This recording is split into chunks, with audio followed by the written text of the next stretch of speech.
you. Hi everyone. Right, so I'm working on this project with a few people from the University of Manchester, and this project is funded by EPSRC, and it's focused on developing high-order consistent SPH and using the pressure projection method to integrate that to time and solve fluid mechanics simulations. So in the nuclear industry and other industries where the stakes are a bit high, such as the aerospace industry, for example, high-order accuracy is very desirable, especially due to the complexities of a flow. So you can have multi-phase flow, turbulence, phase change, and all of these are much better resolved when your method is high order. So there are quite a few high order methods available. You've got spectral element methods, high order finite difference element, and volume methods. And each of those have got advantages and limitations, but the major problem is that when you discretize a domain into a mesh, for example, this heat exchanger, which is relatively simple geometry. But when you go into complex geometries, you run into problems such as large aspect ratios, mesh skewness, large growth factors, so for the elements, and these impede high order convergence and make it impractical on a realistic mesh. One thing we know about SPH is that we don't need a mesh. So is there potential, this is the question of this project, is there potential for application of a high order SPH method to the nuclear industry and other high stakes industries? So what we know about SPH is it's really good for nonlinear problems, as you can see in those videos by the group developing Joule's physics. So these problems you can't solve with a mesh-based method because it just collapses on itself. However, as good as it is for these problems, the convergence and accuracy of the traditional SPH method leaves a lot to be desired, especially when you compare it to low-order mesh-based methods. So the reason for this is mostly due to something we call the discretization error. So if you start with the SPH approximation of a gradient, which is the top one here, in continuum form, you have this nicely behaving smoothing error, which is second order accurate in general, unless you use high order smoothing kernel. But when you discretize the integral into a summation, you end up with this discretization error here, which isn't as nicely behaved as the smoothing error. And you can see it's mostly related to these two terms or high order derivatives. And it's related to the ratio of particle spacing to smoothing length. So this is particle spacing of smoothing length. And at the same time, there's another term which is related to del, which is a measure of how disordered the particle distribution is. So for the second term, we have techniques such as shifting, which, for example, developed by my colleague Steve Lind, where basically if you shift particles away from their streamlines, you end up minimizing this term, introducing a smaller error, but at the same time, you end up minimizing this term. However, we're still left with the other term, which isn't related to particle uniformity. And in previous work, we've showed that basically, even with high order smoothing accuracy, so this is with a fourth order accurate kernel function, you still end up reaching this limiting discretization error and the convergence ceases. So we have to do something about that. And how do we get rid of this term? So the common way of doing it is to restore consistency. A consistency correction we've been working on developing further is one proposed by Sabia, where basically you write a Taylor series expansion for a function, like so, and then when you've written this Taylor series expansion, you subtract phi onto the left-hand side, multiply by a weight, which in our case is the kernel function derivative, integrate over the support volume, and then discretize this equation to give you this equation here. So if you repeat this, but rather than multiply by the dw by dx, you multiply by all the other kernel derivatives, you end up with a linear system of equations, which looks like so. So the major equation is the top one here, where you can see phi I is the function derivatives that we want to approximate. Phi I SPH is the SPH approximation, and E is some error term. A is a 5x5 matrix, which after we solve the system, it gives us a second order accurate approximation for gradients and first order accurate approximation of second derivatives or Laplacians. So what we've done, among with quite a few other things, I'm just summarizing here because it's really, really mathematically intensive, we basically extend the Taylor series to fifth order, and we follow the same steps as in the modified SPH scheme to create Hock SPH or high order consistent SPH. And if you solve this linear system of equations here, which has a matrix created by the double dot multiplication of these, you end up with fourth order derivative and third order Laplacian approximations. So that's all great, but how do we use a fourth order accurate method for CFD? So as a first step, we decided to use the projection method. And the projection method is great because it's easy to implement and it's computationally efficient. But the problem that most people know about it is you get something called the checkerboard instability, which you can see in the video below, where basically you get a checkerboard pressure field and that factors into the velocity field and blows up the simulation.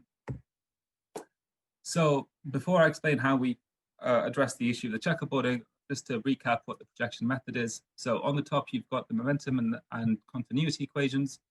And how we discretize them with projection methods is we say, okay, let's evaluate a preliminary velocity. And then using that, we build a pressure Poisson equation to evaluate the pressure at time step n+1. And then we use that final pressure to correct with the pressure gradient the velocity and project it onto a divergence-free velocity field. And then you just repeat this for as many time steps as you want to simulate.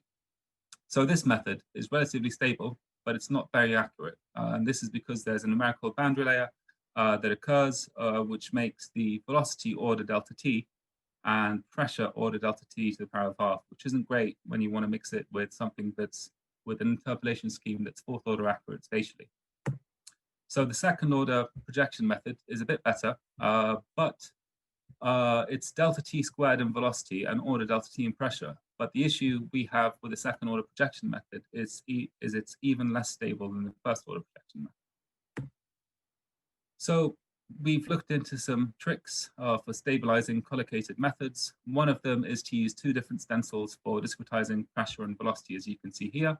So basically increase the stencil size, and this helps decouple the velocity pressure coupling and expands the stability region. Something finite element people use is using order h squared interpolations for the velocity gradient and order h interpolations for the Laplacian. And for them, this works, but for us, unfortunately, we've not been able to show that this works.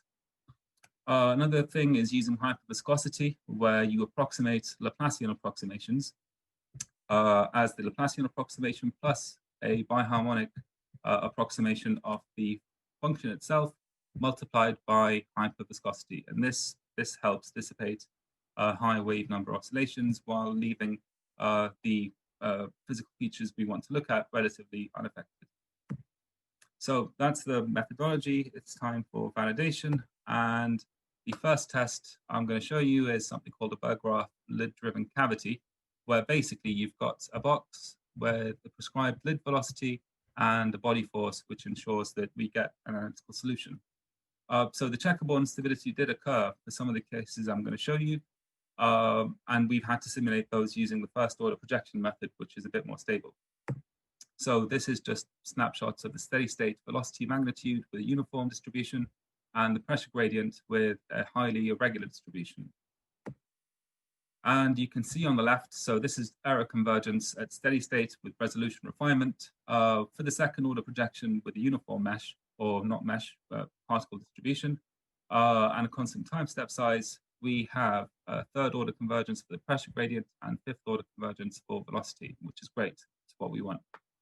However, when we use an irregular distribution, the second order projection method doesn't work. Regardless of the stabilizing techniques we've used, we couldn't get it to work properly. So we decided to test it with the first order projection method, which works, but we don't get the expected order of convergence. So we get less than first order for pressure and less than second order for velocity. And this is because the temporal error is masking the spatial error because of the low order accuracy of first order projection. So to prove that we can actually get the expected spatial convergence, we decided to use delta t proportional to delta r to the power of b, where basically if you increase the power b to 6, you recover the expected convergence, which is third order in the pressure gradient and fifth order in the velocity. So it does work, but the issue is related to the first order projection method. So this is just another test case showing that it works for slightly irregular distributions. And for this case, it's a Taylor-Coet flow with counter-rotating cylinders. And we use a second order projection, and we use the stabilizing trick of using two different support stencils for the pressure and velocity. And this does prevent the checkerboard for this case, which reaches a steady state. And as you can see, the steady state L2 normal velocity and pressure gradients is converging to fourth order, which is great. So one last test case I'm going to show here is a slightly more complicated one. It's a 3D test case where basically you've got an inner cylinder rotating while all the other walls are stationary. And this has been investigated experimentally by Mullins. And we've done our own numerical investigations with ANSYS Fluent. And basically, this flow is slightly complicated because according to the Reynolds number, you get a different number of vortices forming in the annulus in between the cylinders. And this is a good way of validating whether or not our method is working if we get the right number of vortices. The checkerboard instability did occur for this case, but we used hyperviscosity and that effectively stamped it out. So this is a video showing the cross-section of the computational domain. And you can see we start off with small vortices which merge and grow into the expected number for this Reynolds number, which is 6 vortices. And this is a comparison with ANSYS Fluent, where you can see that for both Reynolds number, the critical and Reynolds number, where you expect 4 vortices, we're getting a very good agreement. And for the increased Reynolds number of 350, we're also still getting really good agreement. So to summarize, we've developed a new Hock SPH scheme, and the overall order, the accuracy of the scheme is very encouraging. So we get third, fourth, and fifth order convergence, even when we use highly disordered particles. We've got some issues with the projection method related to unavoidable pressure velocity collocation. And we have identified some treatments which have stabilized it. We need to get rid of this tweaking and using different techniques. So we're currently looking, I've looked into a stabilized projection method, which has shown some promise. And we're also going to be looking at, in the future, implementing the simple scheme with the Ryan-Chow correction, which has been proven to eliminate this problem for collocated methods. And I've implemented heat transfer, but we still need to implement turbulence and compressibility models as well, and model some big problems in nuclear reactors. Thank you.